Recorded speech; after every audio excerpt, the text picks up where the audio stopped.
सहनावतु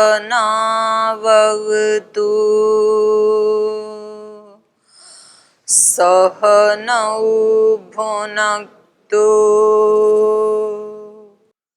सह वीर्यं करवावहै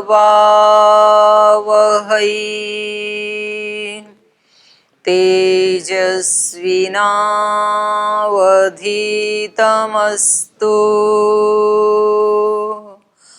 मा विद्विषावहै ॐ शान्ति शान्ति शान्तिः।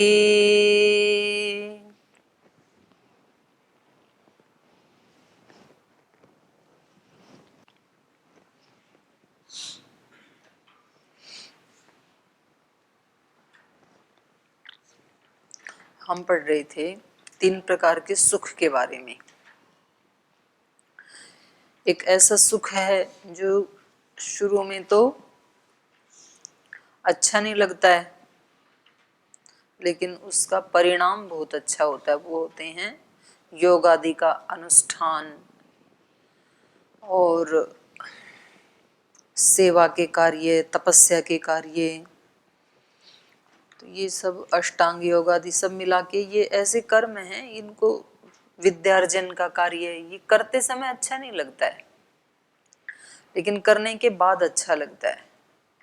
परिणाम अमृत जैसा होता है। कुछ ऐसे सुख हैं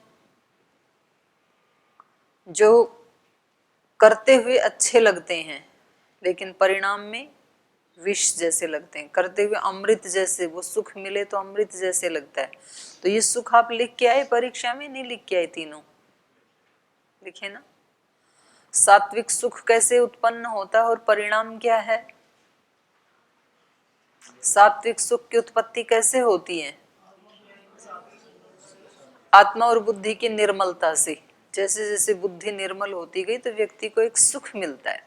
वहां बाहर की कोई वस्तु नहीं मिलती है, बल्कि उस निर्मलता से ही एक सुख की उत्पत्ति होती है। आत्मा और बुद्धि जैसे जैसे पवित्र होते हैं, निर्मल होते हैं, शांत होते हैं, तो वैसे वैसे सुख मिलता है। और इसका परिणाम क्या है? वो सुख कैसा होता है? अमृत जैसे होता है। वो त्रिकाल में भी ना इस व्यक्ति को कष्ट देता है, ना दूसरे को कष्ट देता है।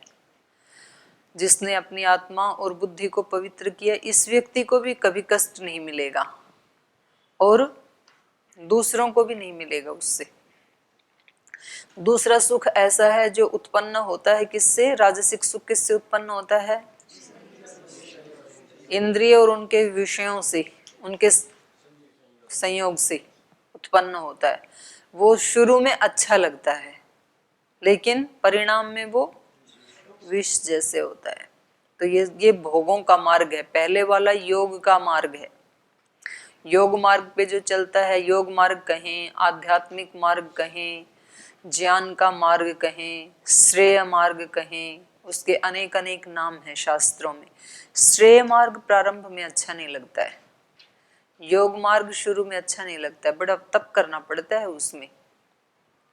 ज्ञान का मार्ग शुरू में अच्छा नहीं लगता है, हमें लगता है हम अज्ञानी ही ठीक हैं, कौन सा ये ज्ञान प्राप्त करके हमें कोई सर्विस करनी, अच्छा नहीं लगता है शुरू में। अध्यात्म का मार्ग शुरू में अच्छा नहीं लगता है, लेकिन इनका परिणाम बहुत तो स्थायी होता है, लंबे समय तक मिलता है वो परिणाम। वो इंस्टेंट नहीं होता है, परमानेंट होता है। ये सुख आता है तो फिर जाता नहीं है, और अमृत जैसे लगता है वो सुख। और अतिरिक्त बात यह है कि वो दूसरों को भी सुख और प्रेरणा देने वाला है।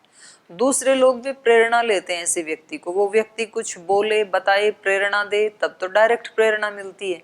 लेकिन वो एक शब्द भी यदि ना बोले तो भी उसकी उपस्थिति मात्र से, उसके मौन रहने से भी लोगों को प्रेरणा मिलती है। लोगों को लगता है हम ऐसे बने। तो यह है सात्विक सुख, सबसे ऊंचा सुख है ये, उत्कृष्ट कोटि का सुख है ये। दूसरा है राजसिक सुख, इसको कहते हैं भोग मार्ग, इसको कहते हैं सांसारिक मार्ग। संसार के जो लोग चलते हैं ये वाला, इसको कहते हैं प्रेय मार्ग। प्रेय मार्ग माने प्रिय लगने वाला। श्रेय मार्ग मतलब श्रेष्ठ मार्ग, जिसको उपनिषदों में प्रेय मार्ग और श्रेय मार्ग कहा। नचिकेता के सामने आए ना दोनों मार्ग, एक तो श्रेय मार्ग था जिसपे वो चले, और एक यमाचार्य उनके सामने रखा वो था प्रेय मार्ग, कि तुम क्यों इसके बारे में पूछते हो, जो भी होता है मरने के बाद, आत्मा क्या है परमात्मा क्या है, ये जो है ठीक है, तुम छोड़ो इसको। तुम तो ये सारा ऐश्वर्य लो, धन लो, पृथ्वी लो, हाथी घोड़े, जो भी कुछ सुख देने वाली वस्तुएं हैं, मनुष्य जिनके लिए जीवन भर भटकता है, वो सब तुम लो मेरे से। उसने कहा नहीं नहीं चाहिए, मुझे तो एक ऐसा शाश्वत सुख का रहस्य बता दो आप, जहां मृत्यु नहीं आती, मृत्यु जिसको छूती नहीं है, जो नष्ट नहीं होते हैं। बाकी चीजें आती हैं चली जाती हैं। मात्र स्पर्शास्तु कौन्तेय शीतोषण सुख दुखदा आगमा पाइनो अनित्या तान तितिक्षस्व भारत। बाकी के सुख कैसे हैं? मात्र स्पर्शा, ये तो त्रिगुण से उत्पन्न होने वाले, और ये कैसे हैं? आगमा अपाइन, आने वाले हैं जाने वाले हैं, अनित्या, अनित्य हैं ये, कभी आते हैं तो अच्छा लगता है, जाते हैं तो बुरा लगता है, लेकिन हमारे अच्छा लगने से तो वो रुकेंगे नहीं, और हमारे बुरा लगने से वो जाएंगे नहीं। इसलिए तान तितिक्षस्व, उनको सहन कर। तो ये भोग मार्ग जो है या प्रेय मार्ग जो है, वो प्रिय लगता है उस पे जब चलते हैं तो। आध्यात्म के मार्ग पे चले, ब्रह्मचर्य के सन्यास के मार्ग पे चले, यहाँ प्रिय लगने जैसा कुछ है ही नहीं। ना ढंग का खाना मिलता है, ना ढंग के कपड़े मिलते हैं, ना ढंग का बिस्तर मिलता है, ना ठीक से नींद मिलती है। तो ये चीजें तो आदमी इनके लिए तो भागता है। सोने के लिए एक तख्त मिल गया, बिछाने के लिए एक दरी मिल गई, ओढ़ने के लिए मामूली सा कंबल मिल गया, कभी तो उसमें सर्दी भी रुकती नहीं है। पहनने के लिए ऐसे कपड़े मिल गए मामूली से, खाने के लिए बिना मिर्च मसाले का उबला हुआ खाना मिल गया। तो इसमें क्या सुख मिलता ही नहीं है। तो ये श्रेय मार्ग। और प्रेय मार्ग क्या है? बड़ा प्रिय लगता है। जैसे ही व्यक्ति थोड़ा सा बड़ा हुआ, उसको अच्छे अच्छे उस मार्ग पे जब चलता है ना, तो अच्छे अच्छे उसको वस्त्र मिलते हैं, आभूषण मिलते हैं, और उसकी शादी करते हैं तो बैंड बाजे बजाते हैं, लोगों को लगता है जैसे ये महाराजा है। उसको भी लगता है कि जब शादी करने जाता है कि मैं ही महाराजा हूँ। फिर बाद में उसी का बैंड बाजा बजता है, बैंड बाजे वाले चले जाते हैं 1 घंटे के बाद में उसका बजना शुरू हो जाता है, फिर वो जीवन भर बजता है। और उस दिन कपड़े पहन के लगता है कि मैं ही। और जब 60-70 साल का हो जाता है ना, तब बोले चिड़िया चुग गई खेत, कुछ हाथ नहीं आया अब। उसको बोलते हैं प्रेय मार्ग। चलने में स्टार्टिंग में बहुत प्रिय लगता है वो, लेकिन उसका परिणाम विष जैसा होता है। ये संसार क्या है? सेमल के फूल ज्यों, सेमल होता है ना, वो रुई रुई जैसा होता है उसके, उसने वो पक्षी उसको चांच मारता है, रुई उड़ जाती है। चाखन लागो रुई गई उड़, सिर धुन धुनि पछतायो, क्या होवे अब पछताए जब पहले पाप कमायो। तो ये संसार सेमल के फल और फूल जैसे है। तो जब उसको चखने लगा, तो जैसे चखने के लिए ऐसे वो अपनी चांच मारी, रुई उड़ गई सारी, फुर। चाखन लागो रुई गई उड़, हाथ कछु नहीं आयो। फिर कुछ नहीं हाथ में आता है। अब क्या हो पछताई, अब क्या होगा, अब तो गई उम्र। तो समझदार जो होते हैं वो शुरू में इसके ऊपर चलते हैं। जैसे कि आप लोग समझदार हैं ना, तो इस मार्ग पे चले। आप लोग समझदार हैं, ये यहाँ रहने मात्र से समझदारी मत समझ लेना कि यहाँ आ गए यही समझदारी ना। वहां रह करके भी कुछ समझदार हैं, संसार में रह के भी वो चलते हैं इस मार्ग पे, वहां रहते हुए भी। यहाँ के भी कुछ नादान है, यहाँ आकर के वो अपने दाल पी के सो रहे हैं आराम से, कुछ करना ही नहीं, फिर पछताना पड़ेगा। तो ये प्रेय मार्ग, इसको कहा प्रेय मार्ग, इसको कहा भोग मार्ग, इसको कहा सांसारिक मार्ग, इसको कहा अंधकार का मार्ग, जो दिखने में अच्छा लगता है लेकिन अंदर उसके स्टैंड नहीं होता, सत्य के ही पैर होते हैं, खोखला होता है अंदर से। तो ये परिणाम है विषम एव तत्सुखम राजसम स्मृतम, उसको राजसिक सुख कहा गीता ने। और तामसिक सुख ऐसा है कि किससे उत्पन्न होता है ये? निद्रा, आलस्य, प्रमाद से। बड़ा सुख है नींद, आलस और प्रमाद का भी। ये जिन्होंने परीक्षा नहीं दी, पता है कौन सा सुख है परीक्षा ना देने वाला? कौन सा सुख अन्ना जी? ये प्रमाद। हाँ, और निद्रा ज्यादा बुरी नहीं है, मतलब आवश्यक निद्रा वो तो लेनी चाहिए। निद्रा से भी ज्यादा बुरा है आलस्य, और आलस्य से भी ज्यादा बुरा है प्रमाद। प्रमाद तो महाभयंकर खराब, क्योंकि वो तो पता ही नहीं लगने देता है, क्योंकि वो सक्रिय भी है निष्क्रिय भी है।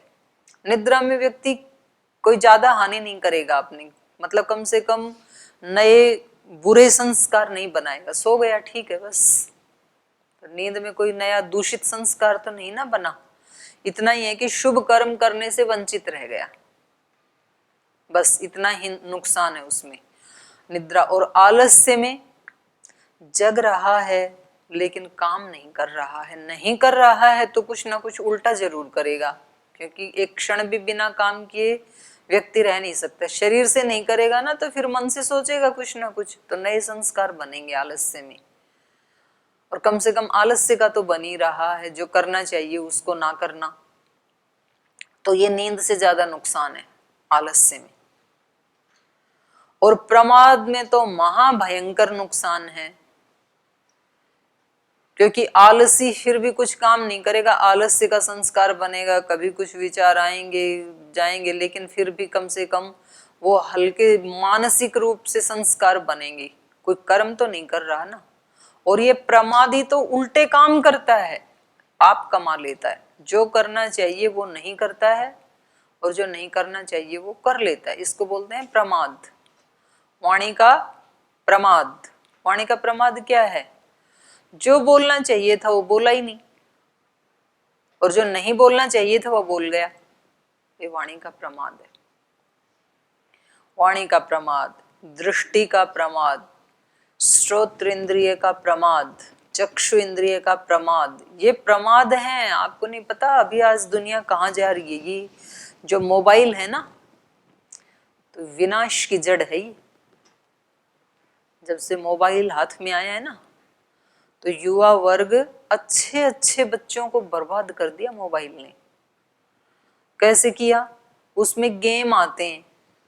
पहले तो माता पिता जब बच्चा छोटा होता है ना, तो पहले छोटे बच्चों को कुछ झुंझुना, कुछ खिलौना वो लाके देते थे माता पिता। वो झुंझुने से थोड़ी आवाज आती है ना, साउंड, तो उस साउंड से कुछ ब्रेन के सेल्स एक्टिवेट होते हैं उस म्यूजिक से, वो अच्छा था। अभी कोई नहीं लाता झुंझुना, मोबाइल देते हैं सब बच्चे को, और उसमें कुछ गेम्स होते हैं छोटे छोटे, तो उसको सीख लेता है बचपन में।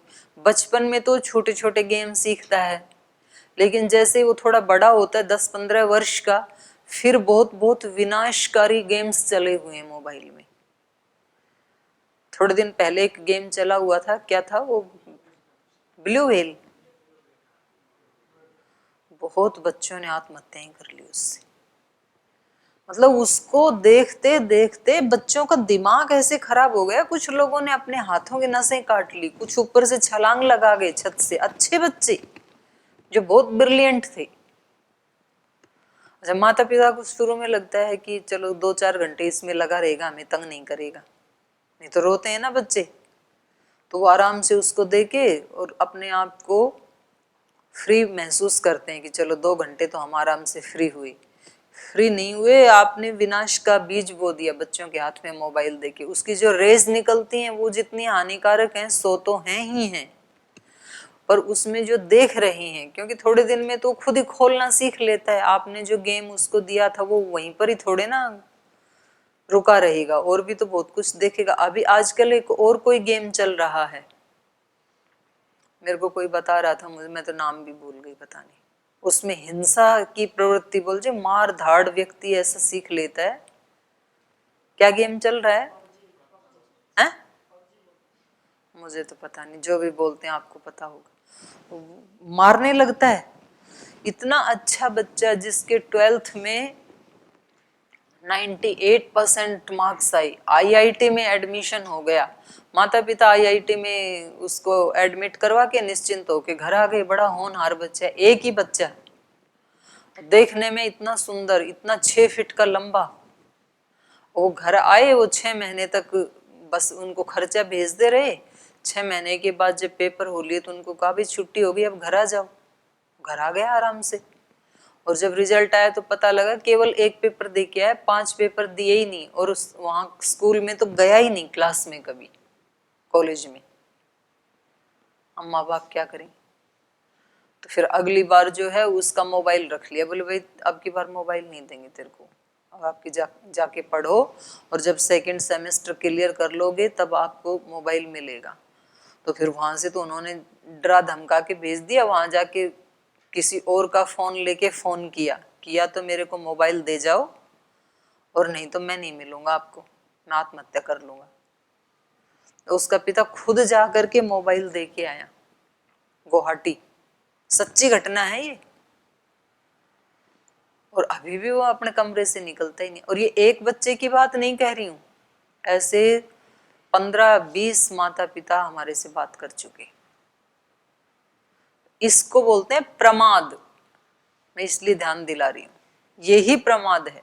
जो नहीं करना चाहिए वो कर लेते हैं। ये किसका प्रमाद है? ये चक्षु इंद्रिय का प्रमाद है, ये श्रवण इंद्रिय का प्रमाद है। जो नहीं सुनना चाहिए वो शब्द सुनते हैं, जो सुनने चाहिए वो नहीं सुनते हैं। जो नहीं देखना चाहिए वो देखते हैं। वो गेम कोई देखने की चीज थोड़ी है। और जो देखना चाहिए वो नहीं देखते हैं। उनको कहीं सत्संग में बिठा दे, यज्ञ में, हवन में बिठा दे तो थोड़ी देर में फिर पैर दर्द करने लगेंगे, नींद आने लगेगी, फिर उठ के चले जाएंगे। उनको बहुत इतनी परेशानी होती है, बेचैनी हो जाती है। कहीं अच्छी जगह में बिठा दें तो कहाँ वहां ले जाके बिठा दिया, महाराज जी के सामने ले जाके बिठा दिया। तो ये प्रमाद तो बहुत खतरनाक है। पढ़ाई कर रहे हैं, पढ़ाई करनी चाहिए, पढ़ाई की नहीं। जो नहीं करना चाहिए, गॉसिप नहीं करनी चाहिए, वो कर रहे हैं अपने मित्रों के साथ। इसको बोलते हैं वाणी का प्रमाद, मन का प्रमाद। मन जिसमें लगना चाहिए वहां लगा नहीं। ज्ञान प्राप्ति में लगना चाहिए और जहां नहीं लगना चाहिए था वहां लग गया। तो ये प्रमाद बड़ा हानिकारक है, ये हमारा विनाशक है। इसलिए वेद में तो कहा प्रमादो मृत्यु, साक्षात मौत है ये। और हम कहते हैं मृत्यु और मुक्षीय मामृतात, मौत से बचाओ हमें। और मौत से भी कैसे बचाओ? उर्वारुकमिव। जैसे उर्वारुकम अपने बेल से छूट जाता है, जिसने उसको बांध रखा था उससे सहज छूट जाता है, पता भी नहीं चलता है। ऐसे छूट जाऊं मैं, क्योंकि जबरदस्ती यदि हमने इन चीजों को छुड़ाया तो भी मन विद्रोह कर देगा। तो हमें कोई ऐसी चीज हाथ में लग जाए, हमें कहीं ऐसा ट्रैक हमारे हाथ में आए कि हमें अच्छी चीज टेस्ट मिलने लग जाए और बुरी अपने आप छूट जाए, तो हमें पता भी नहीं चलेगा कि वो कब छूट गई। वरना छोड़ने में बड़ा फिर अंदर अंदर से युद्ध चलता रहता है, रस्साकस्सी चलती रहती है। एक बार मन उधर जाएगा, एक बार ये इधर लगाएगा, फिर उधर जाएगा। फिर एक बार इसको सही ट्रैक पे चढ़ा दिया और इसको पता लग गया कि इधर तो बहुत कुछ मिलने वाला है और इधर तो विनाश ही है, तो फिर कभी सपने में भी उधर मुंह नहीं करेगा, ये ज्ञान हो तो। इसलिए प्रार्थना की उर्वा रुकमिव बंधनात् मृत्योर्मुक्षीय मामृतात्, मृत्यु से छुड़ाओ। तो ये प्रमाद मृत्यु है। नहीं तो पढ़ने में तो ये श्लोक हमने 2 मिनट में पढ़ दिया। आलस्य निद्रा प्रमाद से जो सुख उत्पन्न होता है वो तामसिक सुख, और परिणाम क्या है उसका? मोहम आत्मनः, अपने आप को मूढ़ता से युक्त करना, मतलब मोह से वैचित्य, मोह वैचित्य, चित्त का पता ही नहीं चलता किधर घूम गया। अब उसको आप ला नहीं सकते हैं, एक बार घूम गया तो ये सबसे बुरा है प्रमाद। स्वामी जी भी तो बोलते हैं, गीताकार भी बोलते हैं, और हम अपने जीवन से भी देख सकते हैं। तो हम कहाँ कहाँ प्रमाद करते हैं, वो वही प्रमाद है। जो जो करने योग्य है उसको नहीं करते हैं, वो सब प्रमाद है। आपको लगेगा इतना सा ना करने से कौन सा बड़ा नुकसान हो जाएगा। हो सकता है कि उससे ज्यादा बड़ा नुकसान ना हो, लेकिन इस संस्कार से बहुत बड़ा नुकसान हो जाएगा। इसलिए मैं आपको कहती हूं कि आप सब परीक्षा दें। क्यों? आप कहेंगे जी इस उम्र में ये कोई परीक्षा देने की उम्र है। परीक्षा नहीं देंगे तो आपका प्रमाद का संस्कार बन जाएगा, और वो संस्कार आपको बहुत ऊंची उपलब्धि से वंचित कर देगा। आपको बहुत कुछ प्राप्त हो सकता था और हो सकता है, क्योंकि उम्र शरीर की होती है, मन की बुद्धि की कोई उम्र नहीं होती है। वो कभी भी किसी भी उम्र में अच्छी चीजें अचीव कर सकता है। तो ये जो पुरुषार्थ का संस्कार है, ये केवल आपको परीक्षा में मार्क्स नहीं लाएगा। ये पुरुषार्थ का, ये जागरूकता का, ये कर्तव्य पालन का संस्कार आपको हजार जगह काम आएगा। और ये प्रमाद का संस्कार आपको बहुत सारी अच्छी चीजों से वंचित कर देगा। ऐसे ही संस्कारों को सुधारा जाता है। तो प्रमाद के पीछे आप ऐसे लग जाओ जैसे आज तक प्रमाद आपके पीछे लगा हुआ था। अभी तक तो प्रमाद ने आपको पकड़ रखा था कि नहीं करने दूंगा मैं आपको। अब आप प्रमाद के पीछे लग जाओ कि हम आपको अपने इस अस्तित्व में रहने नहीं देंगे। प्रमाद और आलस्य को हम अपने मन, बुद्धि, प्राण, आत्मा, इंद्रियों में बिल्कुल नहीं रहने देंगे। न वाणी में, न दृष्टि में, न श्रवण इंद्रिय में, हाथ पैर में, शरीर में, मन में, बुद्धि में, कहीं भी हमारे पास स्थान नहीं है आपके लिए। परोपे ही मनस्पाप है। आप कहीं और जाओ, अब किसी नए ठिकाने को ढूंढो आप, हम तो जाग गए हैं, ऐसे बताना पड़ता है। तो ये भी सुख होता है। मतलब पूरी युवा पीढ़ी को लगता है कि इसमें सुख है, और ये ऐसे ही यदि चलता रहा ना, ये आपको पता है ये जो पहले गेम आया था ब्लू व्हेल जो था, अमेरिका में उसके ऊपर बैन लग गया था। खुद नहीं देखने देते हैं अपने बच्चों को, हमारे यहाँ बना बना के भेजते हैं। मतलब मोबाइल के पैसे लेके जाएं, लूट के सो तो लेके ही जाएं, साथ में बच्चों का, युवाओं का दिमाग और खराब कर दें। तो दो तरीके से देश का विनाश करना, धन भी ले जाओ इनका और बुद्धि भी ले जाओ, इनके संस्कार भी ले जाओ, इनका धैर्य भी ले जाओ। आजकल के जो बच्चे हैं, जो युवा हैं, उनका इमोशनल पावर इतनी वीक हो चुकी है, छोटी छोटी चीजें सहन नहीं होती। माता पिता डरते हैं इनको कुछ कह दिया तो, और कई बार तो वो ऊंचे पद पे भी बैठ भी जाते हैं, और वो ही बच्चे कभी आके गुरुकुल आदि में भी किसी पद के ऊपर बैठ जाते हैं, लेकिन उनकी इमोशनल पावर इतनी वीक होती है कि वो किसी का थोड़ा सा भी प्रतिकूल सहन नहीं कर पाते। ये सारा विनाश करने की साजिश है एक। उस प्रकार की शिक्षा दी नहीं बच्चों को, मतलब बचपन से ही ऐसे बना दिया, नहीं इनको कुछ कह मत देना, नहीं तो ये दुखी हो जाएंगे, ये नाराज हो जाएंगे, ये परेशान हो जाएंगे। पिटाई बनती थी पहले, गुरुजी मारते थे। और महर्षि दयानंद ने भी लिखा है ये, बालक को अगर बचपन में ताड़ना नहीं मिलेगी ना, तो फिर उसमें थोड़ा सा अधूरापन रह जाएगा, कच्चा रह जाएगा। वो घड़े को ताड़ना मिलती है ना, तब वो उसकी शेप सुंदर बनती है।